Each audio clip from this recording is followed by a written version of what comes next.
What's up, everybody? Welcome to a practice round of Chimney Hills Disc Golf Course. My name's Matt. I'm a professional disc golfer.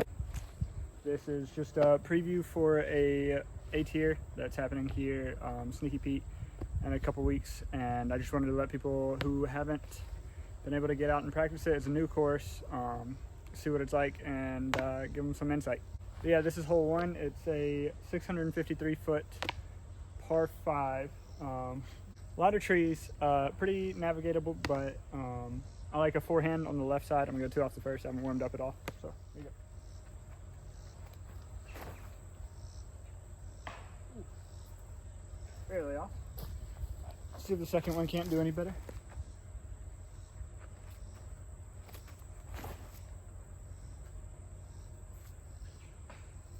Oh, thought it was good. Caught a tree. All right. Kicked off the fairway, but this one's pretty scramblable. Tight gap. Yeah. Forehand just to advance some. It plays well for a forehand too.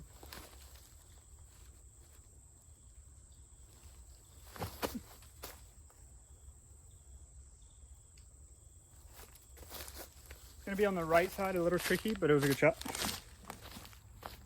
So I got up the fairway, but it's a little bit tricky on this right side. As you can see, it kind of condenses into a bunch of small gaps. But I'm just past, like 120 feet past where a great drive will land. So usually you want to be past here at this point, but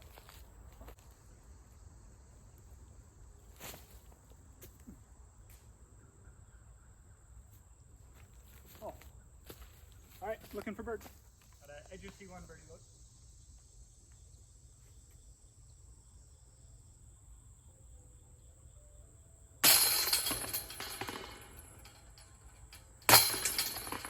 Hole 2 is a 327-foot par 3. It's a slight right to left movement or moving shot, and you've got 2 options: the inside or the outside gap here. The outside's probably a little bit easier to hit consistently, but the inside will get you closer most of the time. So it's up to you. I think I go hyzer flip mid on the inside, but I'm also going to try to stable mid on the outside.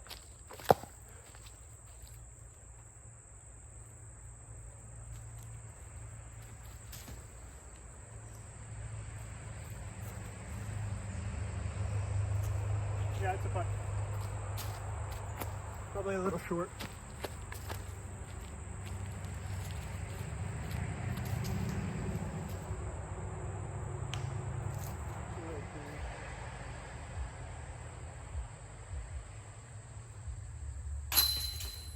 Sweet.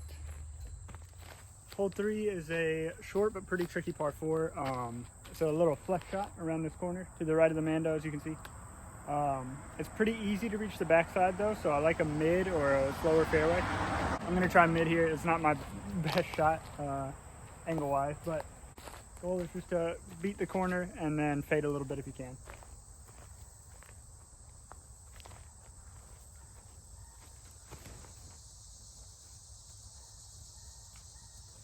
Or you can just miss the Mando like I always do.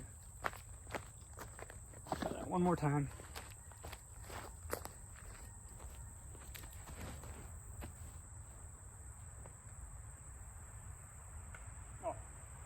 That was pretty good. Caught a late tree. So the drop zone's just off of the Mando here. It's a pretty sharp turning shot angle wise, and there's a lot of trees to navigate, so it's kind of a luck of the draw if you can get there to save the par. But I'm gonna see if I can. Might not. There's OB long too, that's a little sketchy. It's reachable just to the road through the trees. Oh God.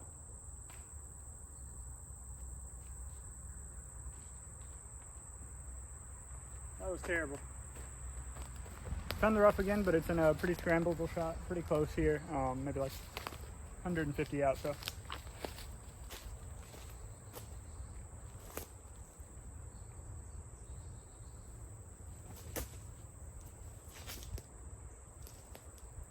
Yep.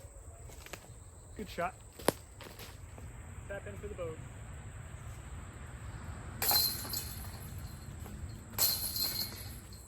Hole 4, A 366 uphill, pretty tight par 3. One of the toughest on the course. It's probably a bonus birdie here. Definitely doable. I like either a flex forehand with Firebird or something maybe a little faster, or hydro flip backhand of the fairway. But yeah, we'll see if I can get it.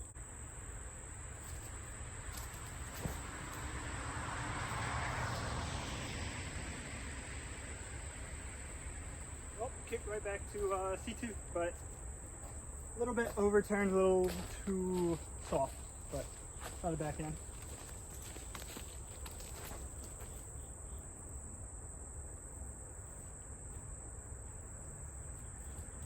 Well, that was an amazing kick. I don't know if y'all saw that. Got the long C2 birdie look here.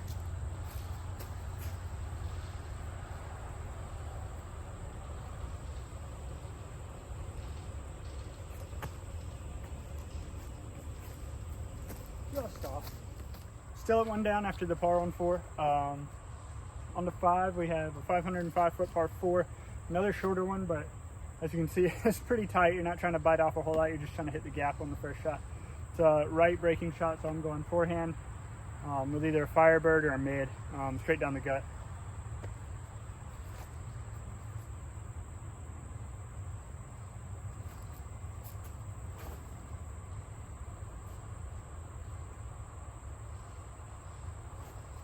That sucked.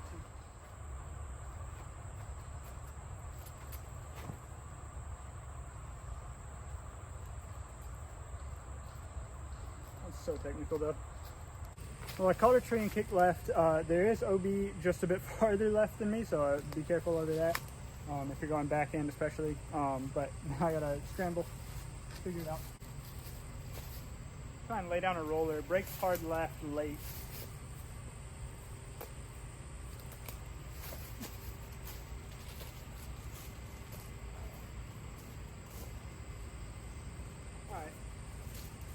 Made pretty good progress down the fairway. This will get you a good look at what the green looks like. Pretty tight around the corner here. I'm on the right side of the fairway right now, so it's a little bit more open for me.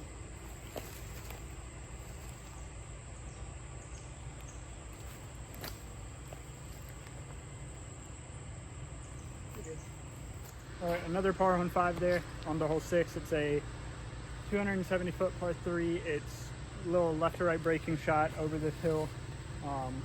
Basket's kind of treacherous on the top of the hillside, but it's a pretty simple one when you're looking to bird.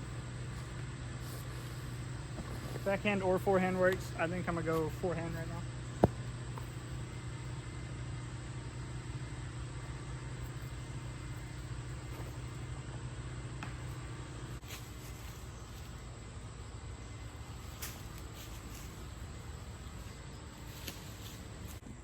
Shot was perfect. I am parked. Easy tap in par. Not where you want to be off the tee though. Hole 7, another pretty tight but pretty short par 3, 311 feet. There's 2 sides to this, left and a right. The right is a backhand hyzer for a righty.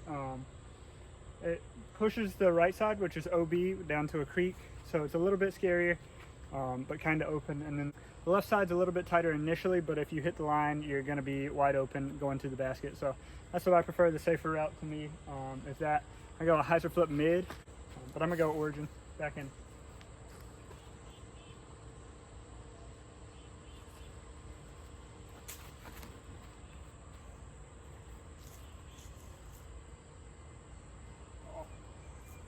Caught the base of a tree at the end, but should be looking.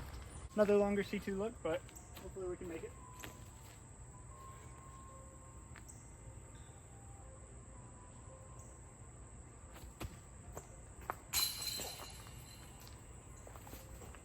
Dang it, man.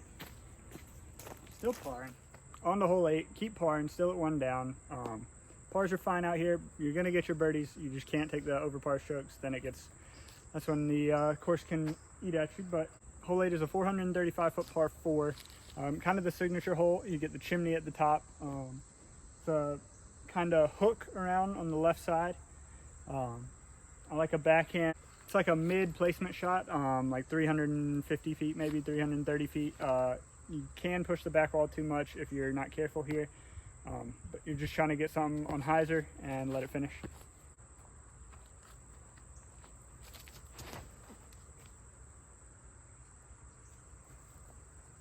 Just like that.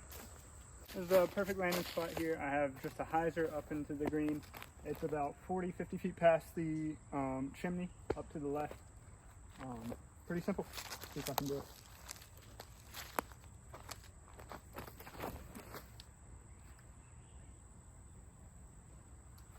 Yep, a little short left, but putting.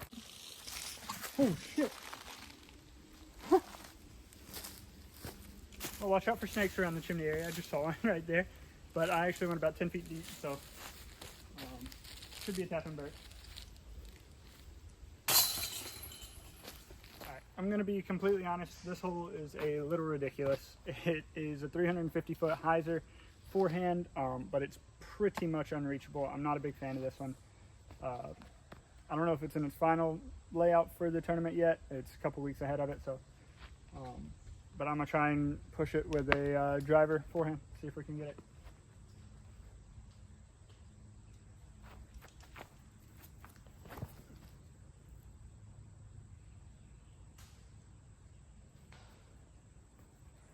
Yeah, a little bit too straight, but I don't know how you do it otherwise. All right, so I'm about 80, 100 feet out, but off the fairway kinda. I'm gonna see if I can get up there and get up and down for par. Yep, that was a good shot. Hole 10 after the tap and par there. Still 2 down. But hole 10 is a 250-foot tricky par 3.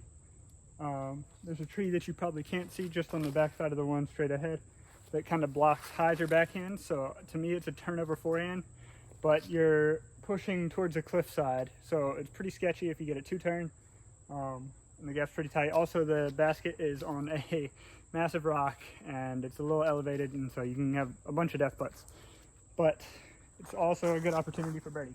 So I go pretty understable mid forehand, kind of technical.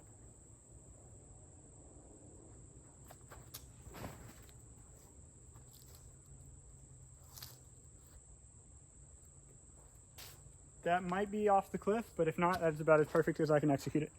I mean, you guys can see I put the camera at about circle's edge there. It's pretty much a straight death putt, but this was parked.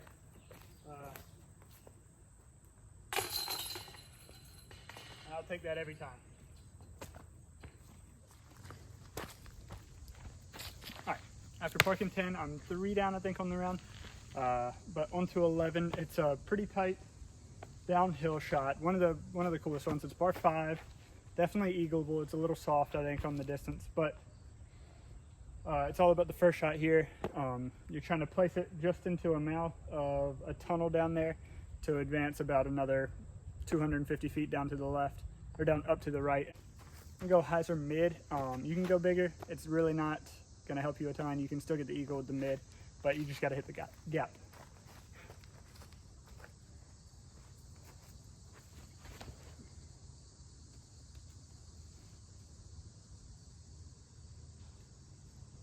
That's the luckiest shot you'll ever see on this hole. I hit a gap. I don't know what gap, but the one is to the right. Well, I found a perfect spot, a little short of the easy eagle, but I'm gonna have to flex something around this tree and get it to fade to light right by that bridge you might can see in the distance. I'm probably about 300 out here, so.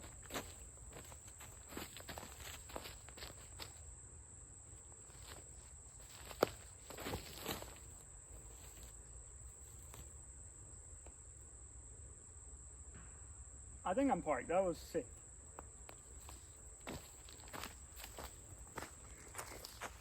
Well, with a little help from the bridge, we got a tap in eagle here.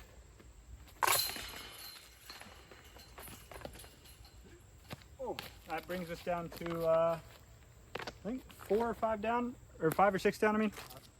Hole 12 is a 240-foot tunnel shot here.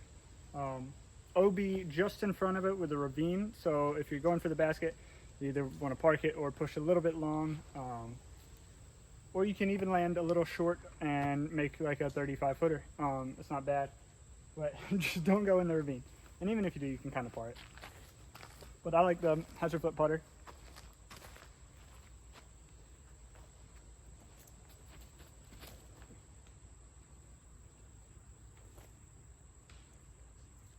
thing that kept me out of the ravine, but I'm not mad at it. Yeah, I'm a good bit short of the ravine thanks to the tree. I don't know why I'm calling it a ravine, it's just a ditch, but C2, look for birds. Little flip, six flip.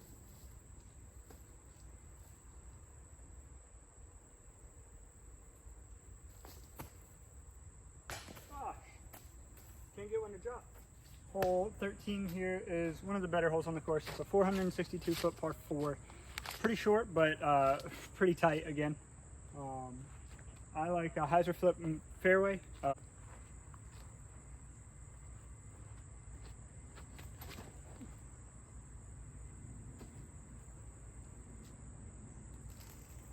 Well, I hit the inside line, not the correct line, but it worked.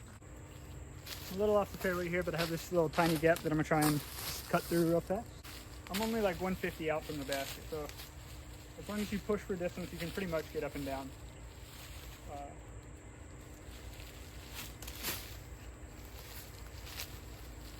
Just like that.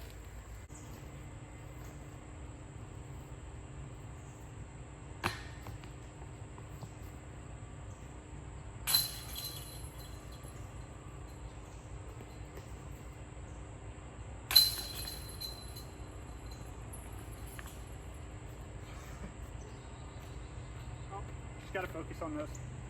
One of my favorites on the course, hole 14, 535 foot par 4.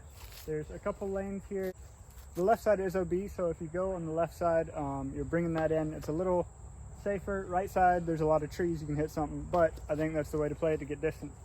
I'm going a hyzer flip or a little turnover forehand for a lot of distance, going with a DD3 here on the right.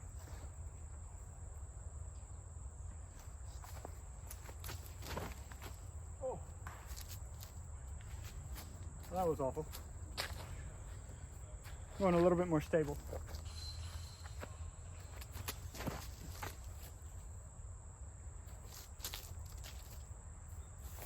All right, that's more what I'm looking for. I'm over to the right. I'm just gonna pitch out with something, try and advance some. You guys won't see me there, but see the disc.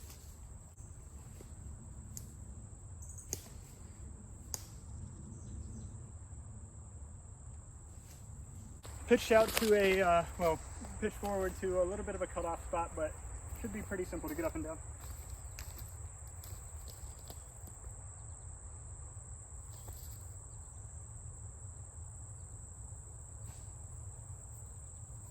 Yep.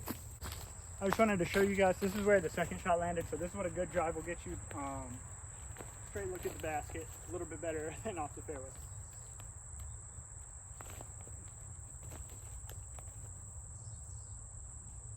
Don't put yourself right behind the tree. Tap in par. All right. Still 5 down, I think.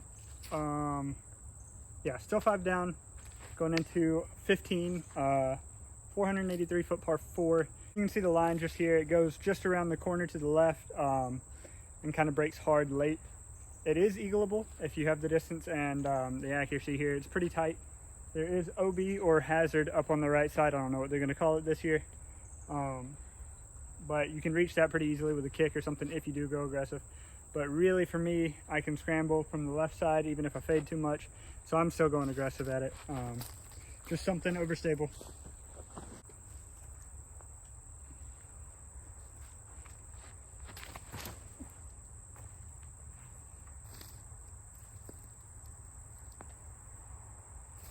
So that's pretty short. I haven't really thrown hard today, but that's the line. I landed just a bit short of the corner, but pretty easy up and down still.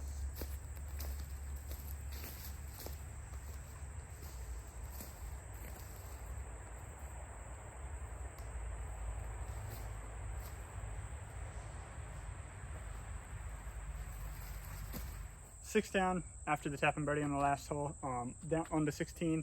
It's a 388 foot par 3. 388, that doesn't seem right, but I go overstable mid as hard as I can on very hyzer, or on a lot of hyzer. It's not a good hole in my opinion. Pretty much unreachable unless you throw a perfect shot, and it's still like, you're gonna land short most likely. But you have a putt, so I'm gonna see if I can get close here. It's easy to push the backside, so I'm trying to cut it off pretty sharp.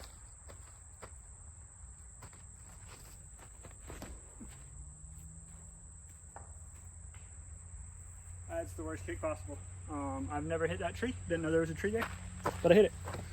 Caught the last tree on the corner. I'm gonna have to get fancy through this somehow. Still not too far away from the basket, so.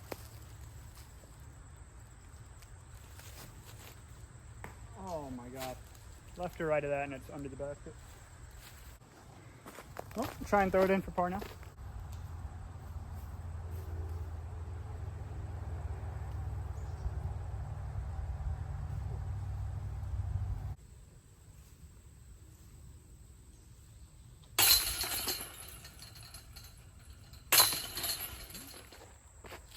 On to 17 here. I do like 17 and 18 a lot as a finishing stretch. This one is a kind of tough par 3. There's a sneaky backside if you go straight and then fade hard with the forehand, or there's the pure line with inside forehand or a turnover backhand. I think the turnover backhand is a little bit better there. But yeah, I like the sneaky backside line with the forehand.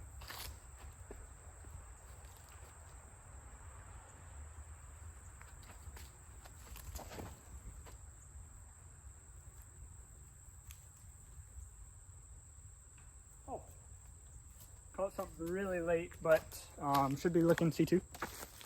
So I pushed it a little too straight, so I think I'm gonna go a little bit more of a stable, or maybe even a little faster like a destroyer, and put more hyzer on it. There I went Firebird. But C2 look.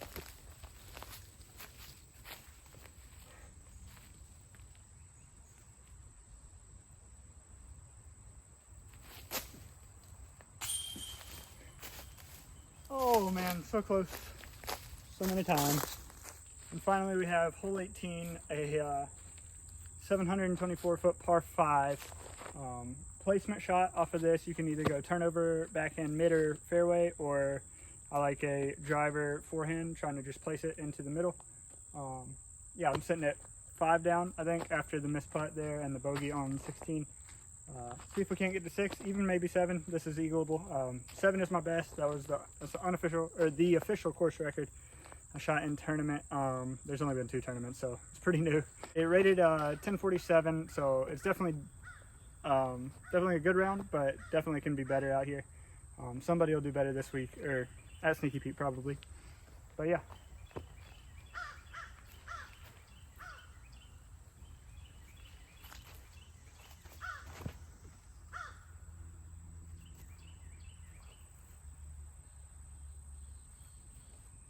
This is a good line, but a little bit too soft and on too much hyzer, so probably a tricky upshot, but yeah. Yep, a little bit too much hyzer. I'm just off the fairway here.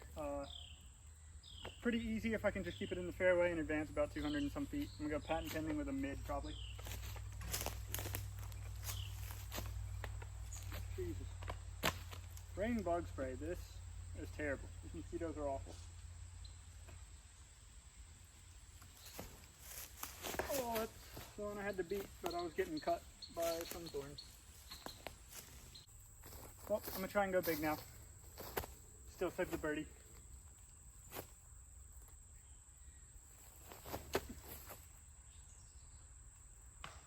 Dude. Oh, I was so close to perfect. Another patent pending. About 220 out straight away.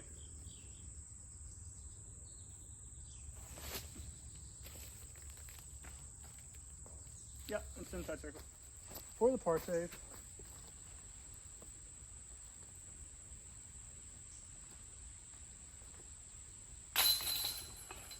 Nice little grab.